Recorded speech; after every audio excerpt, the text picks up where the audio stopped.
This is the tale of how the Illuminati invaded and took control of the United States of America.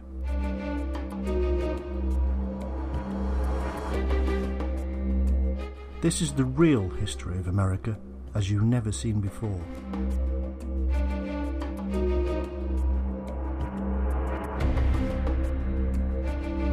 Using new evidence, we will reveal how this massive, secret organisation infiltrated the religious groups, political parties, universities, and corporations.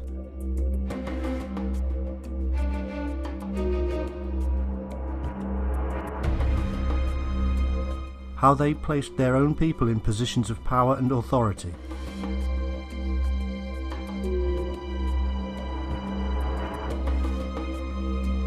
How they manipulated the minds of the masses and did it all from view.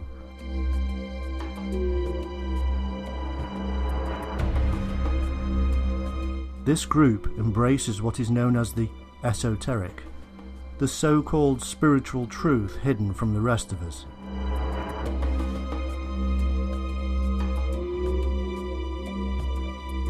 Over a vast period of time, this secretive organisation turned slowly to the dark side of these esoteric truths and utilised them for power and control.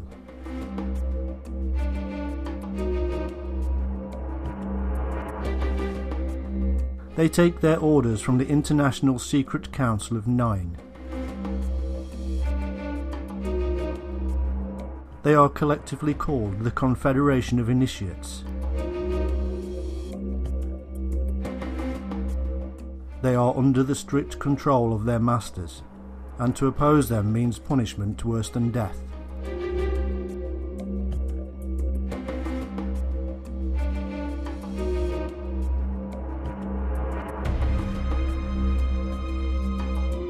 It has been this way for thousands of years, and they are working slowly, but surely, towards their ultimate goal of a one-world government, with the Nine in control.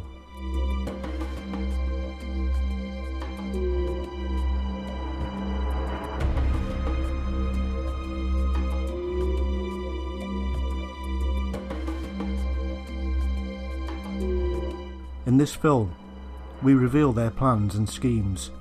We show how the so-called land of free is not free at all, how it is under the yoke of a very large, very powerful, and very secret organisation.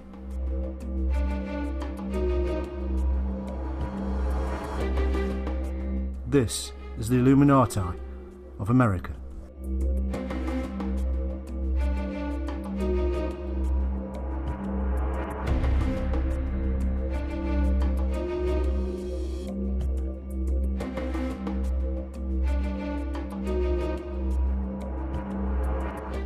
In 1932, the International Secret Council of Nine, who direct the Confederation of Initiates of Illuminati, issued the following highly secret statement to the Order of the Rosicrucians. This is the new dispensation, and the work of the spiritual and mystical fraternities must be re-established throughout the world, so that all peoples may be taught the law and thereby enabled to apply it towards universal improvement as the only means of saving mankind. We, the Council of Nine, have selected your organisation as one of the oldest in America to help do this work.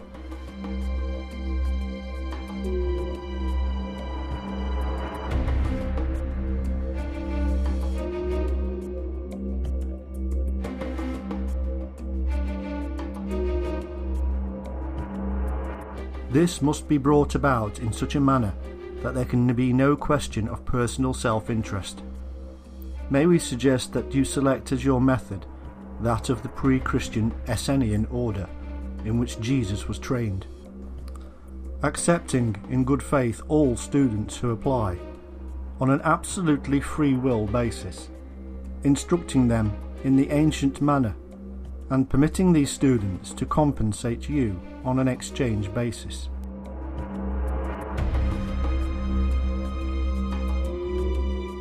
The man who wrote these words was the Comte de Saint Vincent, the master of the Council of Nine.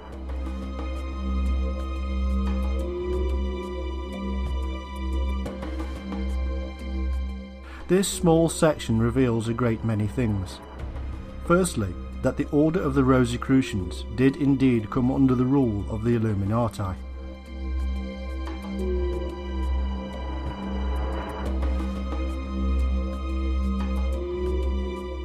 The Rosicrucians were, and still are, a mystical, secretive order, originating in a completely false origin story from the equally false originator, Christian Rosenkreutz.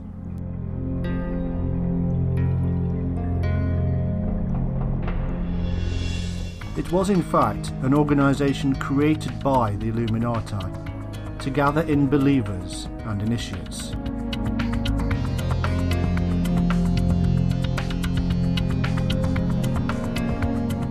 It worked beautifully and spread throughout the world, and then spawned yet further secret orders of its own.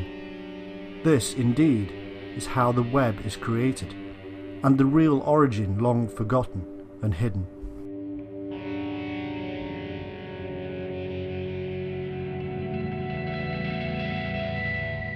Secondly, the text reveals that the Rosicrucians were in fact much older, and the oldest in the USA.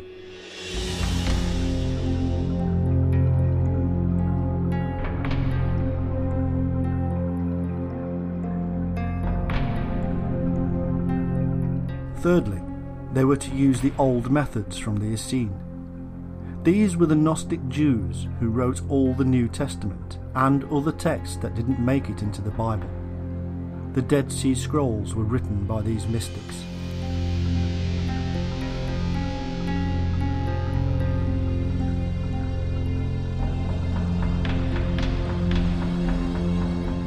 They themselves had their own origins in the much older Egyptian, Syrian and Eastern cults.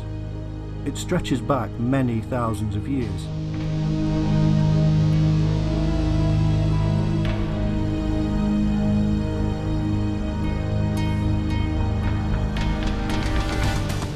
Fourthly, they were not this time to be too choosy who they allowed to join. This implies that they used to be, and indeed that is the truth. Now, with the advent of the second wave of a worldwide revolution about to begin with the Second World War, all were to be accepted into the fold for the great work to get underway.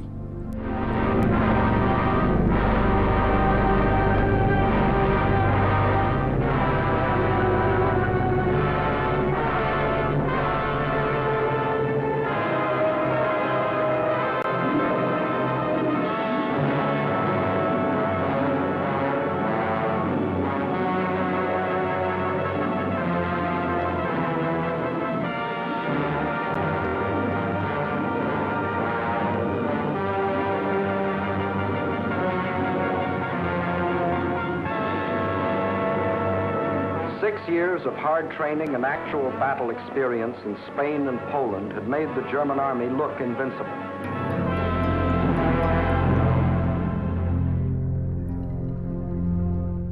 This was, and is, a group that is spread throughout the world, and have been involved in most of the big revolutions that have occurred, including the French and American revolutions.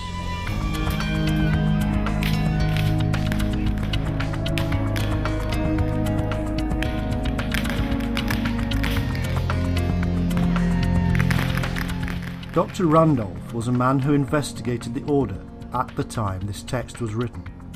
He stated, "Many, though by no means all, the alchemists and hermetic philosophers were acolytes of the vast secret brotherhood which has thrived from the earliest ages.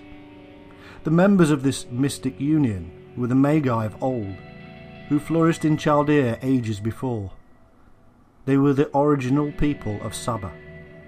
They were the men who founded the Semitic civilizations. Of this great brotherhood sprung Brahma, Buddha, Lhotse, Zoroaster, the Gnostics, the Essene, and Jesus, who was himself an Essene. preached the sacred doctrine of the fountain of light.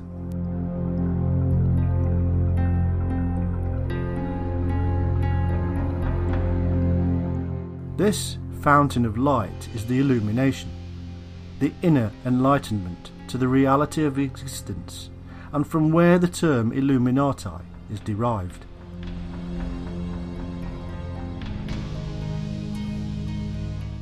He continues, "They were the men who first discovered the significance of fire. The transcendent light now illuminates the world. Comes from the torches which they lighted at the fountain when all light streameth upon that mystic mountain of initiation. There is nothing original in thaumaturgy, theology, philosophy, psychology, and ontology, but they gave it to the world."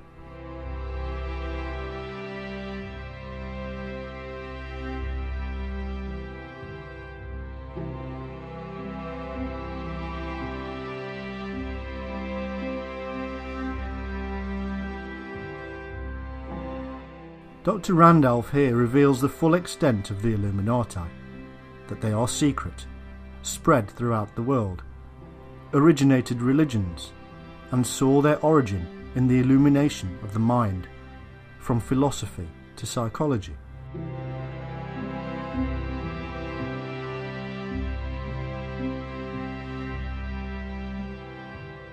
They therefore believed they had the right to rule the world, and over time they used their knowledge to force and manipulate their control over those who refused to see the light.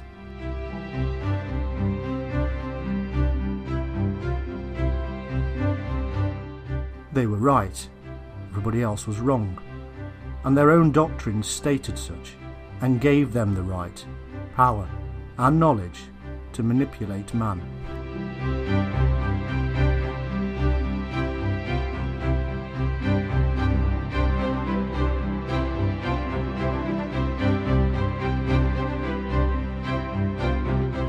The Rosicrucians are illumines of the oldest stock and were spreading far and wide across the United States.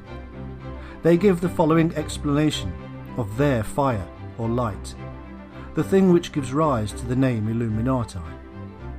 There is in nature one most potent force, by means of which a single person who would possess himself of it and know how to direct it could revolutionize the whole face of the world.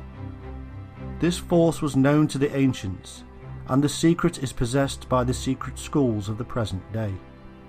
It is a universal agent, whose supreme law is equilibrium, and whereby, if science can but learn how to control it, it will be possible to send a thought in an instant around the world, to heal or slay at a distance, to give our words universal success, and to make them reverberate everywhere.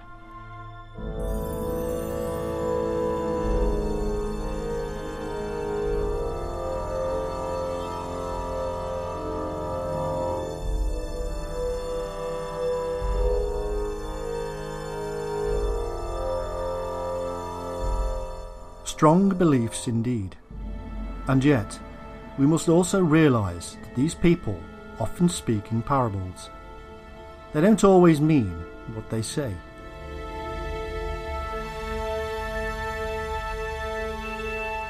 They taught that all the scriptures of all religions were parables, and hid the secret doctrine. The truth of the scriptures to them is that there was not just one Christ, but all are capable of being the light on earth. All have the hidden Christ within. A belief that runs counter to the established church, and was therefore hidden.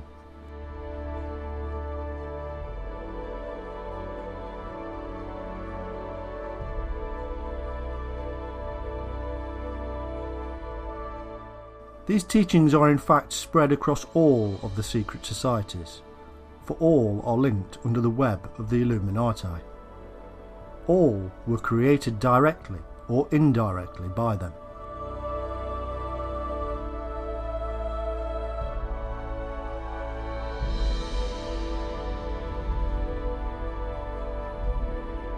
In 1905, one such order was created in the USA by a Dr. Julia Seton and was called the Modern Church. Its purpose was to prepare the minds of the people for the new civilization to come. She stated, "The Illuminati school is the modern school of higher psychology and mysticism, where ancient and occult wisdom is revealed. It teaches new methods of social, ethical, industrial, religious, international, and national liberty."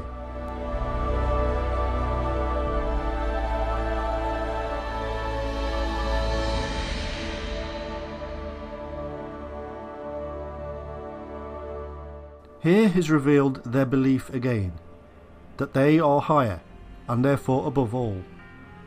They will teach the rest of us about their ways, because obviously we need to know.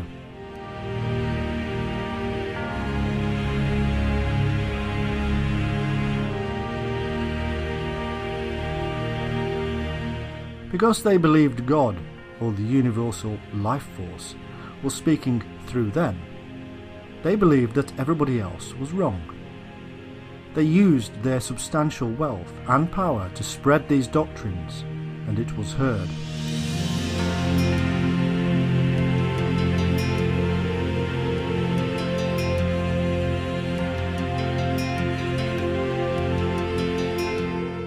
They called mankind to join them. Anybody who did not was obviously not listening to the voice of the universal spirit within them. Those who heard the call and joined were chosen, special. Similar doctrines we would hear again at the dawn of the Second World War.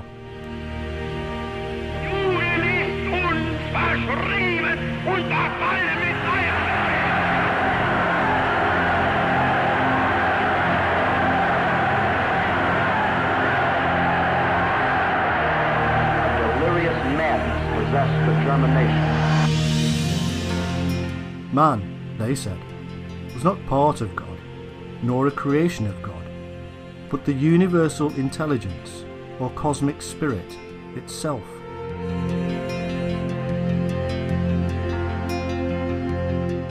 The purpose of this system was simple. It was to take away the individualism of the follower.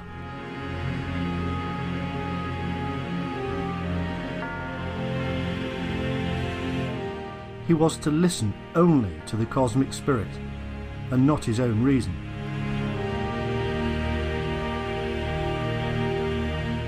Through the various initiations, members of these cults are washed clean of their own mind and given a new one.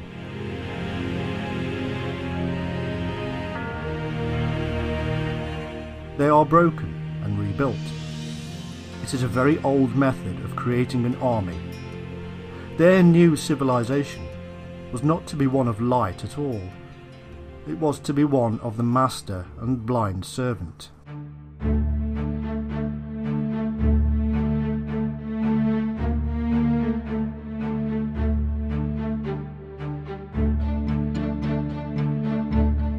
Confuse and then make clear. Befuddle and bemuse, and then explain in simple terms. These are the methods of forcing the initiate to believe he has become enlightened.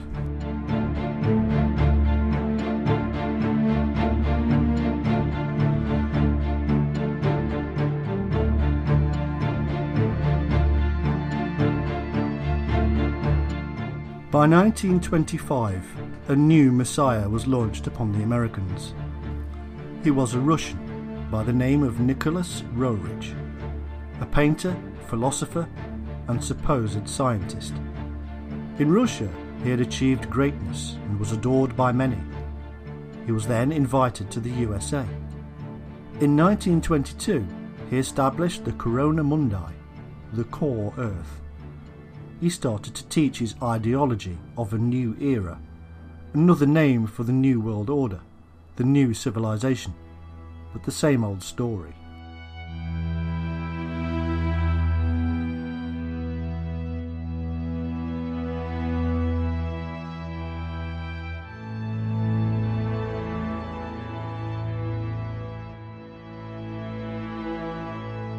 He became so popular that his teachings spread outwards around the world. He taught the same old things, that the willpower within is the divine essence and is the answer to all. It was, he said, a creed of a new era of mighty approaching energies and possibilities.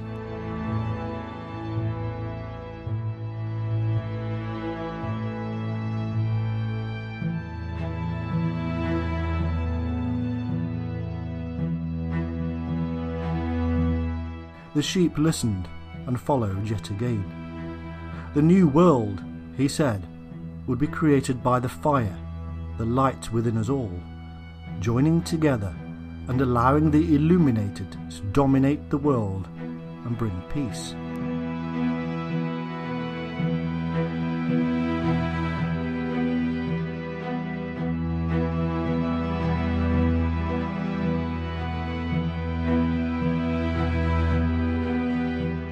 Any who did not listen were simply negatives. The world would be dominated by the Illuminati.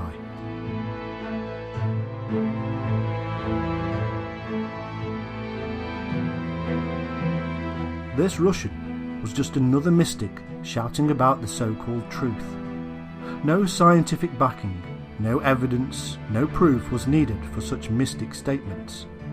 He was, however, a member of an organisation that was trying to enlighten the world to their new world order.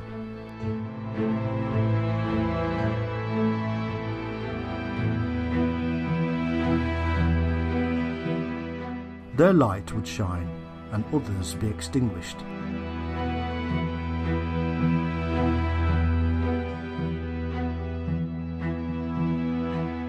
Much of this is not secret. Indeed, it was spread to all who could hear. But the truth behind the purpose of all of this was hidden.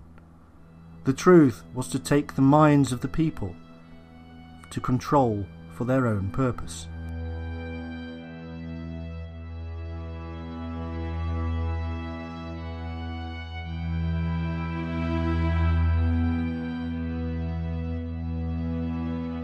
Through people such as Rurik and Madame Blavatsky of the Theosophists, the word was heard and spread into the higher authorities of the land. But this was in fact just a reinvigoration of what had already come before.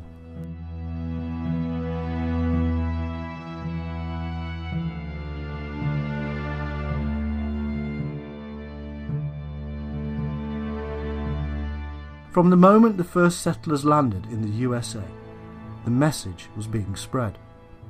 The fraternity of the Freemasons was deeply rooted within government, military, religion and commerce. The Freemasons absorbed, cultivated and spread the mystic light, the messages of the Masters and the Council of Nine.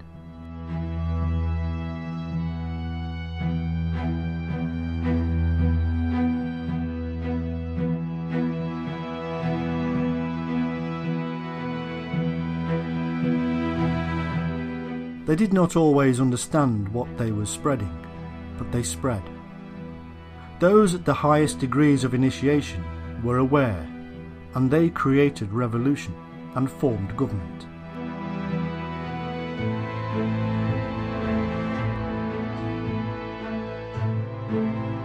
These are just ants doing the Master's bidding, the army that is called to revolution, to fight.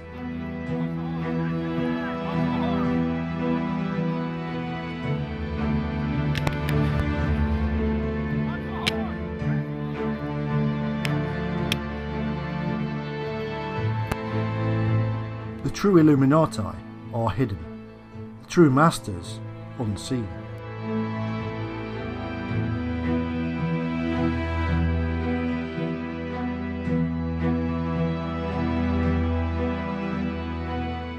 Who were the Masters? In 1912, the Theosophist Annie Besant wrote, "A Master is a term applied by Theosophists to denote certain human beings who have completed their human evolution, have attained human perfection."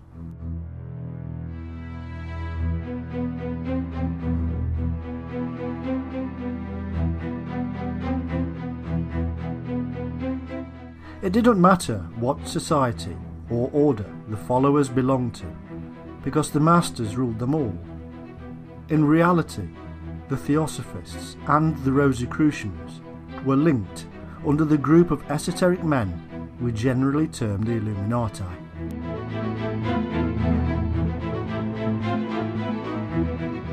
They were all fed from the same trough.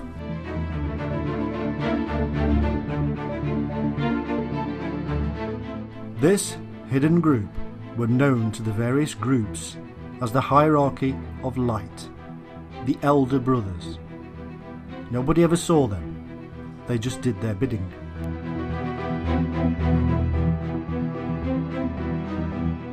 Under these men were the 7 masters of the Great White Lodge. These had their hands on the reins of government. They controlled whole continents. They guided destinies, inspired statesmen and rulers to action, governed over many orders and groups. Each master had a name, for there was no face. Jupiter, Moria, Humi and more. The history of one of them was known, even if his real name and location was not.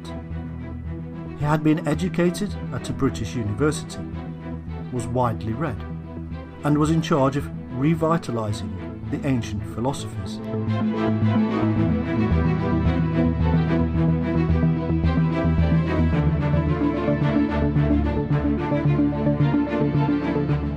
Their aim was to ensure that the head of every government and organisation of power and authority should be ruled over by a master, or at the very least one under the master's control.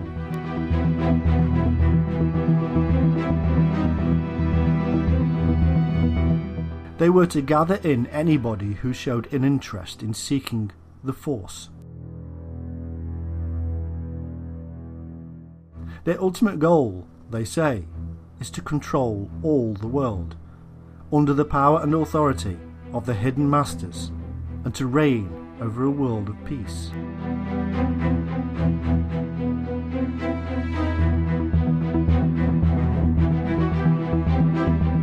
Only by ensuring that all human minds succumb to the will of the light or fire will true peace come about.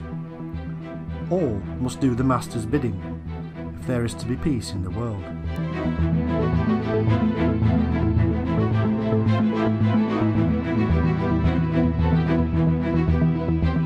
Through their various means of establishing this authority of the light, they reduce man down to a shell.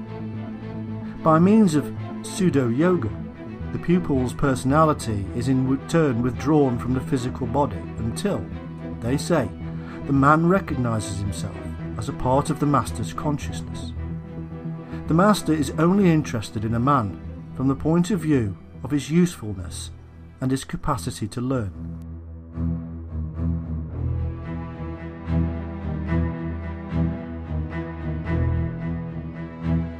These are their own words. They even tell us how the forces are used to enable this control. They use, as all cults have throughout time, rhythmic sounds, words and phrases, music, dance and meditation.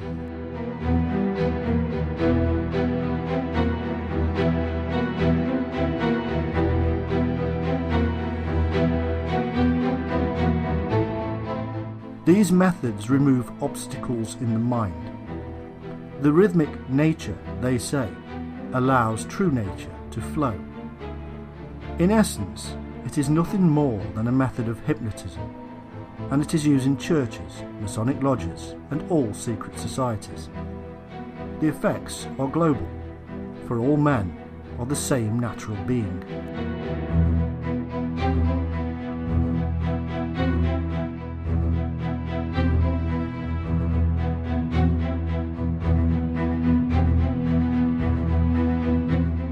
In the early 20th century, the Rosicrucians and Theosophists of America set out their stall. They had a plan, given to them by the masters. They would take control of politics, religion and education. Through these, they would control business and the rest of the world.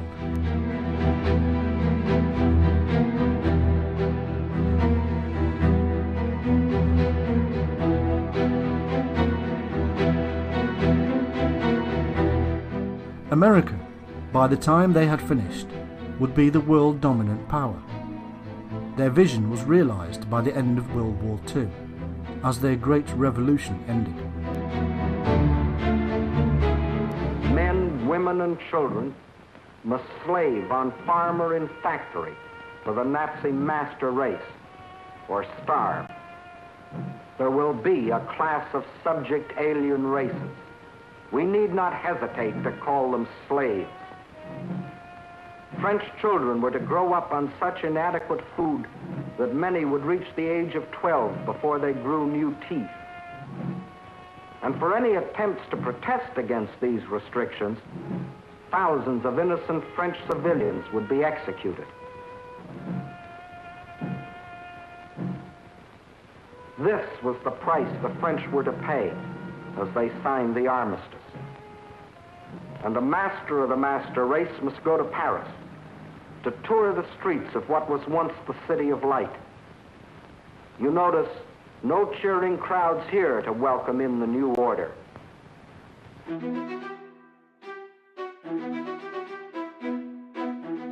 Old empires were destroyed with the 2 world wars, and a new one emerged.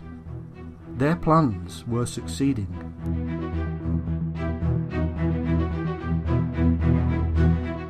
In 1864, revolutionary writer Maurice Joly wrote, "Before thinking of actually directing the public, one must stun it, dazzle it by all sorts of movements, mislead it insensibly in its ways." They did stun the world with 2 dreadful world wars, which were nothing more than revolutions, no different to the French and American versions, which they also set in motion through their secret societies.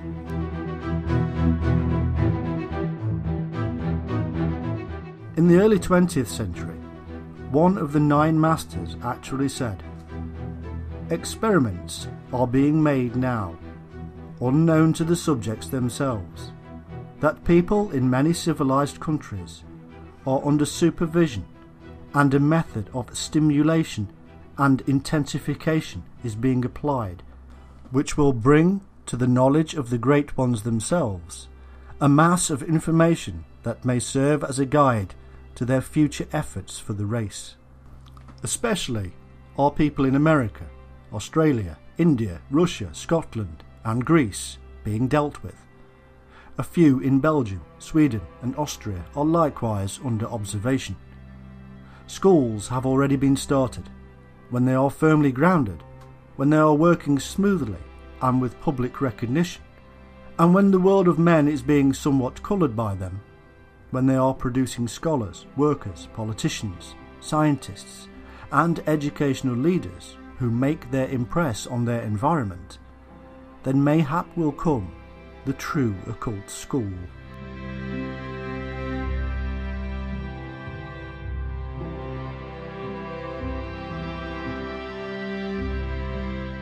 The whole idea yet again is to control the minds of man. The control is so complete that in their own words, the initiate cares not if he loses friends, relations, children, popularity. He cares not if he seems to work in the dark, and is conscious of little result from his labours. By 1927, they were claiming that we are witnessing the birth of a new world consciousness, of a world civilization. Old traditions are being broken down, old customs destroyed. There must be anarchy before there can be creation.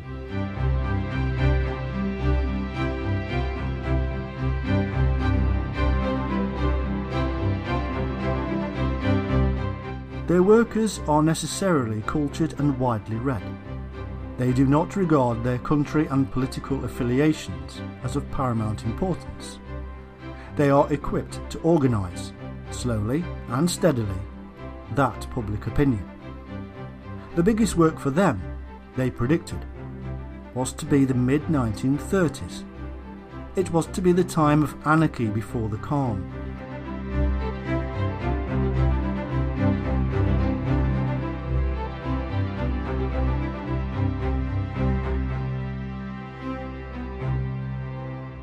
They said of the 1930s, material stress and strain, the wrecking of old political parties, the overthrowing of trade relations. All of this came true. The Depression caused mayhem, political upheaval, and saw the birth of new, radical political parties around the world, and none more so than in Nazi Germany.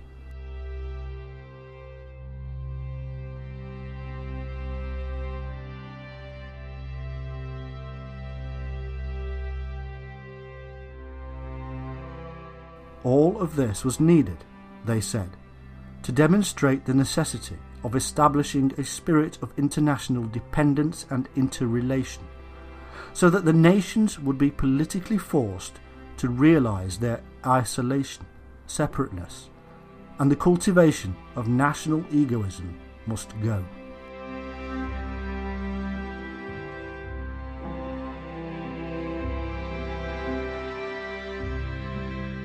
After the first revolution of World War I, they brought about the League of Nations, a group of countries desiring never again to see war on such a scale.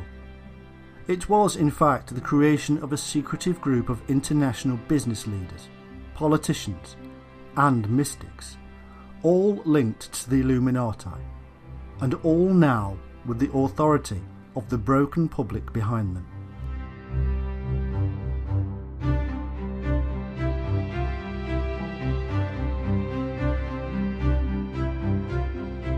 Phase 2 would be started by these same people in the 1930s, as Hitler was founded, funded, and sent on his merry way to create mayhem.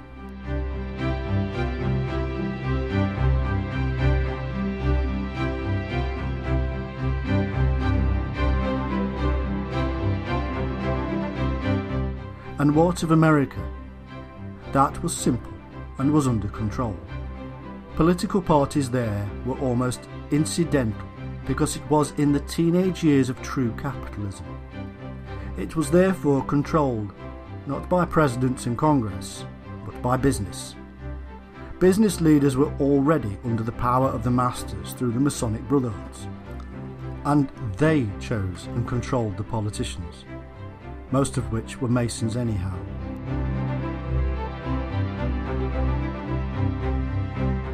The Masons were directly under the influence of the masters.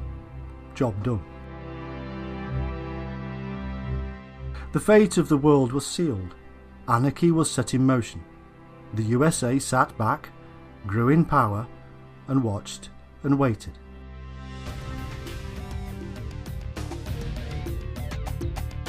They then jumped in at the perfect moment and brought the might of that wealth and industrial power to bear. The world blew a sigh of relief and shouted, "Never again."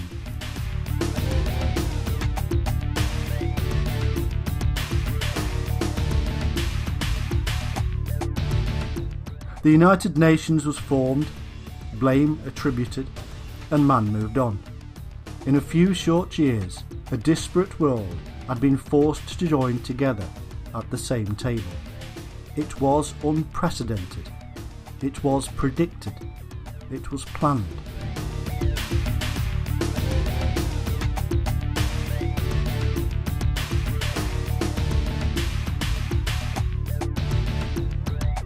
In fact, the prediction was so perfect that even gave the year that World War II would end and the new world faith would begin to take shape, 1945.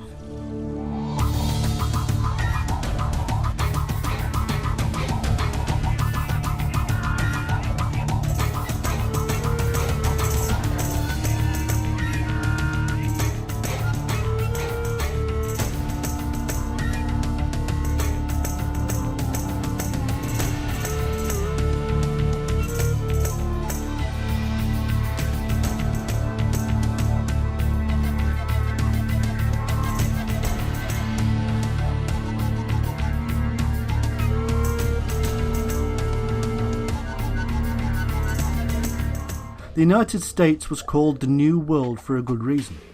It was to be the place from which the New World Order would be created. This plan was centuries old. The old world of Europe, its monarchies and religions, would be left behind, and the enlightened minds of the United States created.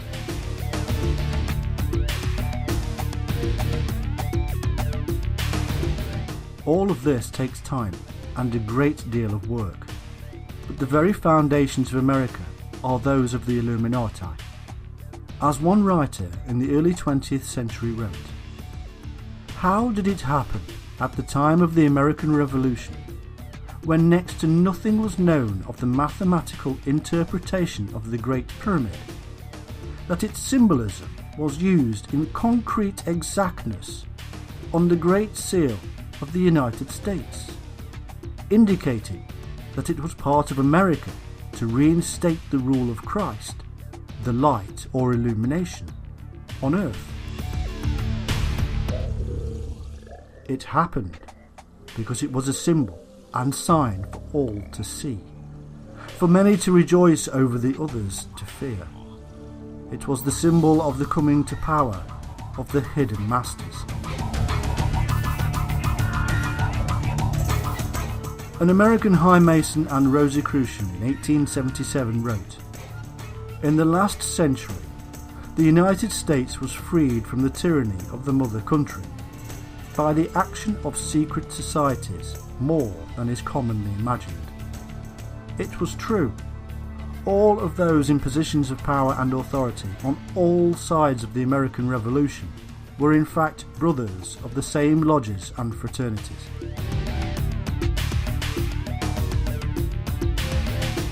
They even held meetings between political enemies of brothers on the battlefields. It was all staged.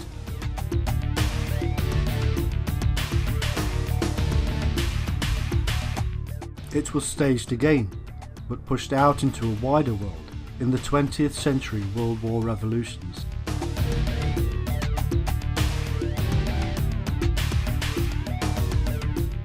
This is what the Illuminati said in the 1920s. "Do you know that there are men and women in the United States who are able to look into the immediate future with transcendent vision and discern accurately a complete metamorphosis of our present institutions along more wholesome lines? This means, in plain language, that they can see what improvements in our political and economic order are going to arise from this present period of distress and turmoil."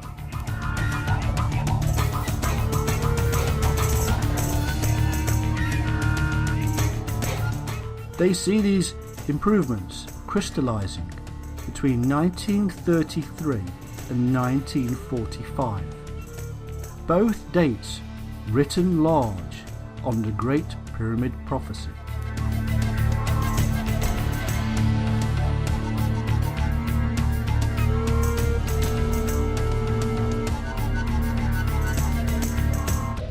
(1933) is the year that Adolf Hitler came to power. 1945 is the year his reign ended.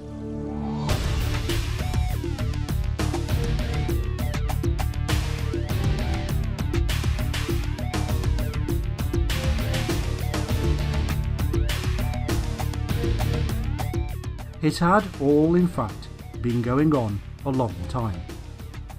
Often, the politicians are completely unaware of it and are just pawns in the bigger game.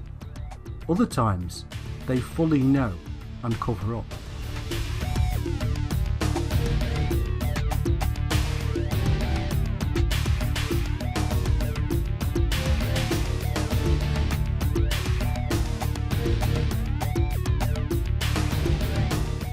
George Washington, who was himself a Freemason, wrote, "It was not my intention to doubt that the doctrines of the Illuminati and principles of Jacobinism had not spread in the United States. On the contrary, no one is more truly satisfied of this fact than I am."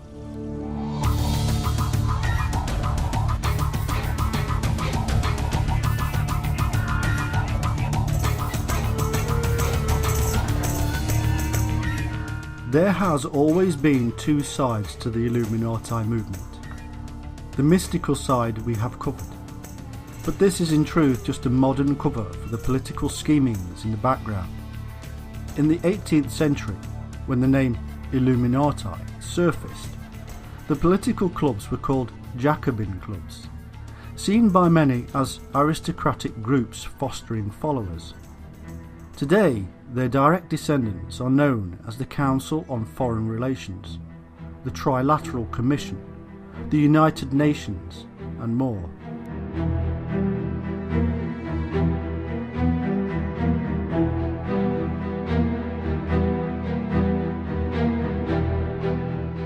All of these can be easily traced back to those earlier groups. Even the same bloodlines exist within all the organisations.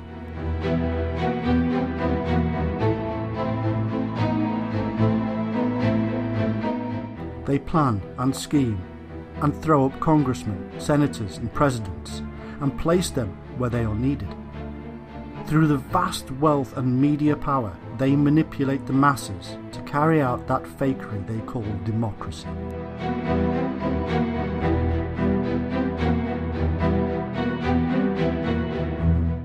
There are several well-known and often covered names involved in all of this.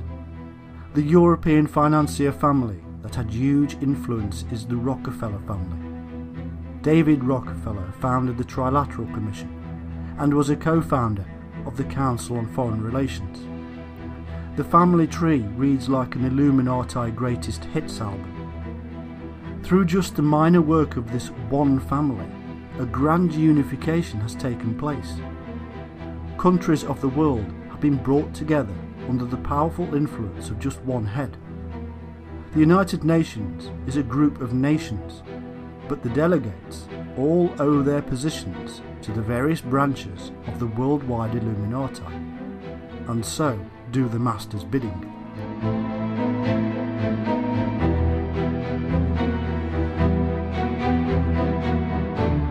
What the Illuminati cannot make happen through influence, they bring about through revolution.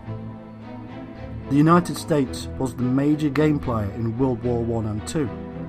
Woodrow Wilson's 14-point plan after World War I held within it a veiled attempt to get all nations to surrender to their sovereignty.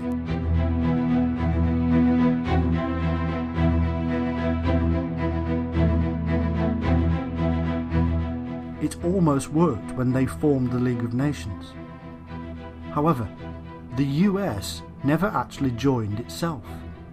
It didn't really matter, because World War II was already under planning stages, and the Council on Foreign Relations was created behind the scenes.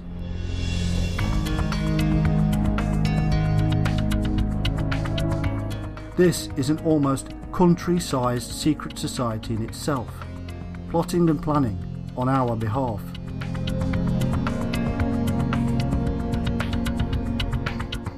Most of the members have bloodlines that stretch back to the early days of the Illuminati and royal houses of Europe. The rest are high-powered businessmen and other such people in positions of vast power. We must remember that all of these institutions are places for generally non-elected people. The same is true of that other global secret group, the Bilderbergers.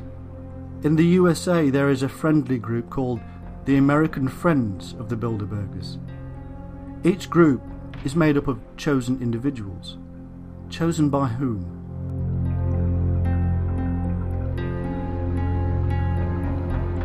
Somebody here has the power to choose people who already have amazing power. Surely, in a so-called democratic nation, the people should be informed of what, who, and why. The Bilderberger is made up from the world of international banking political circles, and business, and professional people. They hold top secret meetings annually to promote internationalism, to promote a closer union, a one-world agenda.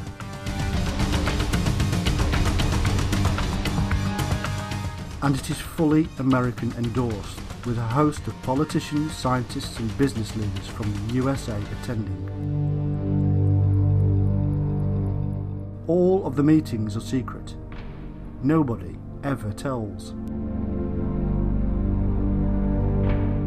So just how and when did the Illuminati influence in the United States begin?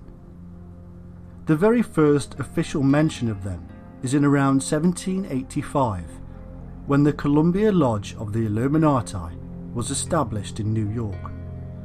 Some of its members were Governor Clinton, the editor of the New York Times, and the early Roosevelts.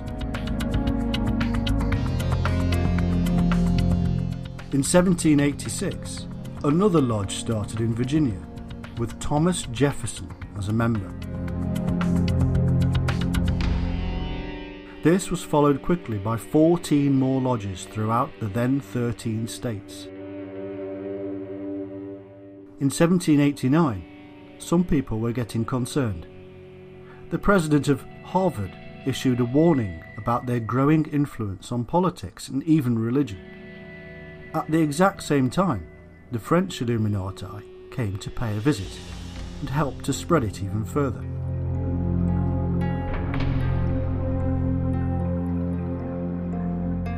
George Washington was so worried about the Illuminati and its influence that he said it would shake the government to its foundations. Both Washington and Adams lobbied Congress to protect the US from conspiracy.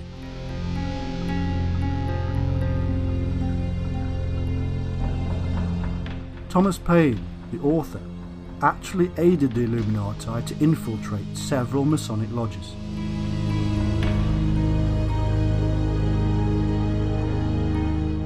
By 1798, the Reverend Jedediah Morse in Charleston, South Carolina, preached a sermon about the Illuminati. Practically all of the civil and ecclesiastical establishments of Europe have already been shaken to their foundations by this terrible organisation. The French Revolution itself is doubtless to be traced to its machinations. The successes of the French armies are to be explained on the same ground. The Jacobins are nothing more nor less than the open manifestation of the hidden system of the Illuminati. The order has its branches established and its emissaries at work in America. The affiliated Jacobin societies in America have doubtless had, as the object of their establishment, the propagation of the principles of the illuminated Mother Club in France. I hold it a duty, my brethren, which I owe to God, to the cause of religion, to my country and to you at this time, to declare to you, thus honestly and faithfully, these truths. My only aim is to awaken you and myself a due attention, at this alarming period, to our dearest interests. As a faithful watchman, I would give you warning of your present danger.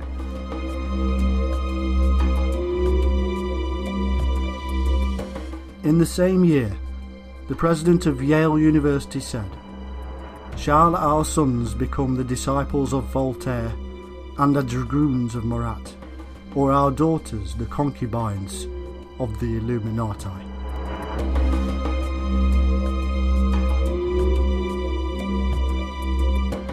Thomas Jefferson, a member of the Virginia Lodge of the Illuminati and a Mason, helped the Illuminati to infiltrate the New England Masonic lodges. Also in 1798, the Reverend Snyder, the Lutheran minister, wrote to President Washington expressing his concern about the Illuminati infiltrating the American Masonic lodges. Washington wrote back, I have heard much about the nefarious and dangerous plan and doctrines of the Illuminati. Shortly before his death, Washington issued 2 dire warnings about the Illuminati.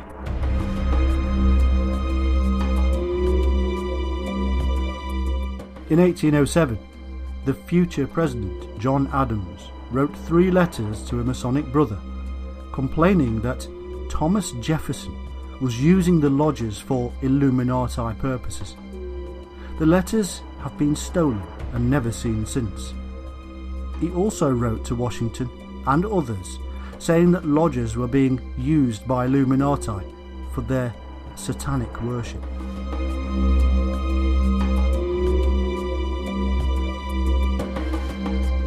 Rumours also circulated that Benjamin Franklin was Illuminati, but most of the focus and hatred was directed at Jefferson, who the Reverend Morse called an Illuminatus.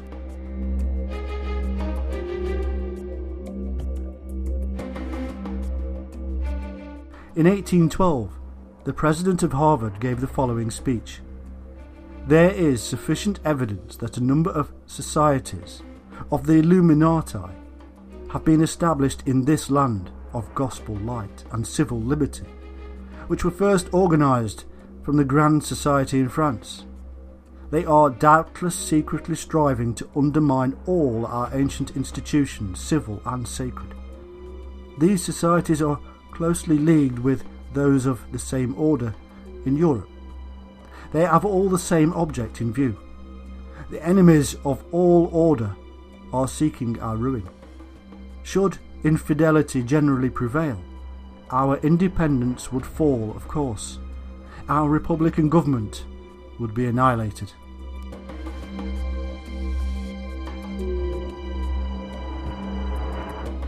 In that same year, the British attacked Washington in order to destroy vital documents that revealed the Illuminati influence on the government and the war.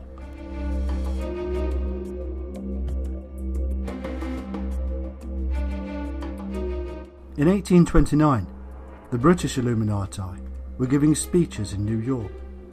Frances Wright spoke for the Women's Auxiliary of the Illuminati on free love and atheism. She spoke of the international secret movement that was working behind the scenes to foment future wars, to bring about the one world agenda. Indeed, they were called the Communists before communism. It was the plan, she said, to create mayhem, so that the members of the Illuminati were seen as the saviours and bring peace.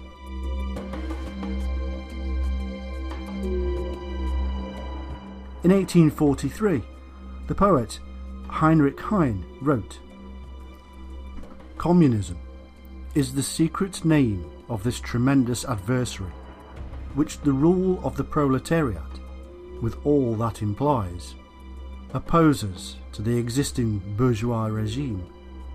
Communism is nonetheless the dark hero, cast for enormous, if fleeting role in the modern tragedy, and awaiting its cue to enter the stage."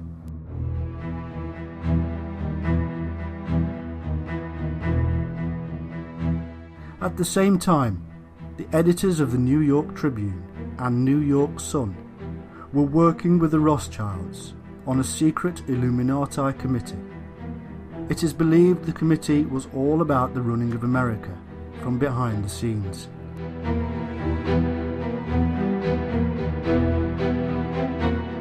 In 1841, Clinton Roosevelt wrote a book outlining plans for the New Deal and National Recovery Act, both of which would not even be realised for another 100 years under Franklin D. Roosevelt.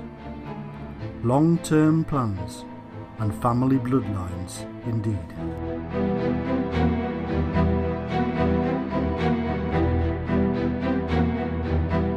In 1835, the Illuminati set up yet another front organisation called the Loco Foc Party. It was used over a period of 10 years to influence other political parties and institutes many of the socialist ideals that conservatives still hate to this day.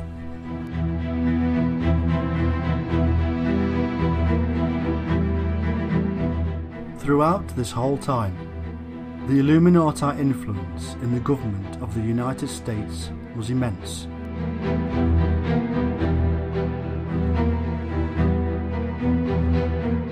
From the Constitution to the political structure, it was a massive political influence, and still is.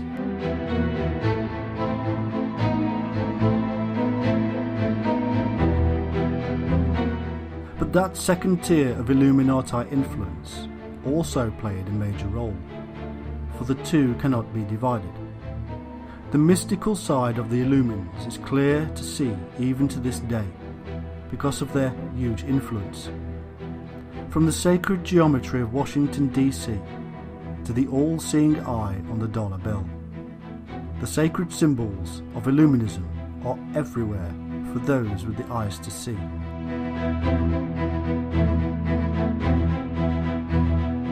In essence, the history of the Illuminati in the United States cannot be divided from the rest of the world, because it is all about the creation of a new world, and the Americas play a vital role in that grand plan. They started many thousands of years ago in the mysterious cults of Syria and elsewhere.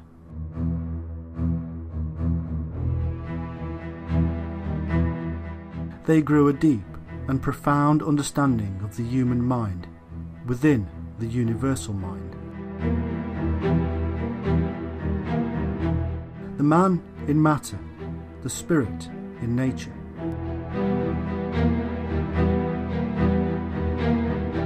Through the use of drugs, meditation, dervish and other means, they tripped the light fantastic and began a journey towards the light.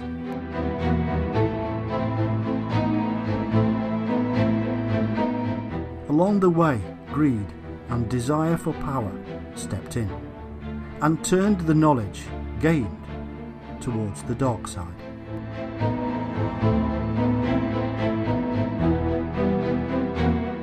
Over vast periods of time, power was jealously guarded and grown. But man is a chaotic being, and power a strong pull. They didn't always have it their own way, and fought many battles for control. Over time, they have brought down governments, royal dynasties, and religions. They have thrown the world into the desperate pit of warfare, and then they have offered us peace and calm on their terms. They have grown wealth so vast that it staggers the mind. Nobody now is in a position to truly fight them, or has enough knowledge to truly reveal them. That is why they are the enigma we know as the Illuminati.